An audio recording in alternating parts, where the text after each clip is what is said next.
বাপরে বাপ, এখন তো অনেক শুনতেছি অনেক মেয়েদের ক্রাশ নাকি বিটিএস, অনেক ছেলেদেরও নাকি ক্রাশ। নাউজুবিল্লাহ, তোদের হাসর হবে বিটিএস এর সঙ্গে, বদমাইশ কোথাকার। যে বিটিএস এর সাম্প্রতিক একটি গানে নাকি ইসলামের বিদ্বেষ ছড়ানো হয়েছে এবং মুসলমানদের ধর্মীয় অনুভূতিতে আঘাত করা হয়েছে।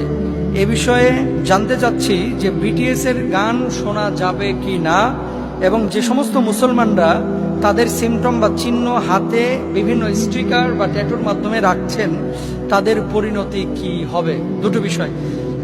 আল গিনাউ ইউমবিতুন নিফাক ফিল কলবি কামা ইউমবিতুল মাউ যারআ মিনান নাবাত। হাদিসের অর্থ আমি পরে বলবো, তার আগে শুনেন। আমি এই প্রশ্নটা যখন দেখেছিলাম, দেখার পরে আমি চিন্তা করলাম যে আসলে কি বলেছে, এটা তদন্ত করা দরকার। ওখানে সম্ভবত দেখলাম যে একজন ট্যাক্সি ড্রাইভারকে সে কোথাও যাওয়ার জন্য বলছিলেন, সম্ভবত আরএম থেকে এই বিষয়টি এসেছে। তো তিনি বলছিলেন আল্লাহু আকবার।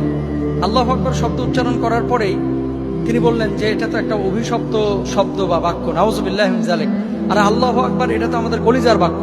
আল্লাহু আকবার এটা মুমিনের সবচেয়ে পছন্দের বাক্য। আল্লাহু আকবার হচ্ছে আল্লাহ সুবহানাহু ওয়া তাআলা, আমাদের স্রষ্টা, আমাদের সৃষ্টিকর্তার অস্তিত্বের একটা বাক্য। আল্লাহ মহান, তিনিই বড়, তার চাইতে বড়, তার চাইতে সম্মানিত, তার চাইতে মহান সৃষ্টিকর্তা আর কেউ নাই। তিনি একমাত্র খালেক, তিনি আমাদের স্রষ্টা। দেখেন, আজানের মধ্যে আমরা আল্লাহু আকবার উচ্চারণ করি, নামাজের মধ্যে আল্লাহু আকবার উচ্চারণ করি, জিকিরের মধ্যে আমরা আল্লাহু আকবার উচ্চারণ করি।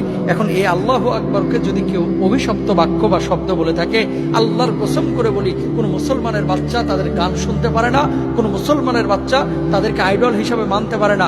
আর কোন মুসলমান যদি তাদের ছবি, তাদের সিমটম, তাদের চিহ্ন, তাদের লোগো হাতের মধ্যে, কপালে, পিঠে, কলিজায়, বুকে, স্তনের মাঝে যদি এই ধরনের কোনো ট্যাটু অঙ্কন করে, আল্লাহর কসম করে বলছি, সে মানুষটা তওবা না করে মারা গেলে ওদের অন্তর্ভুক্ত, খ্রিস্টান ইহুদিদের অন্তর্ভুক্ত হয়ে যাবে।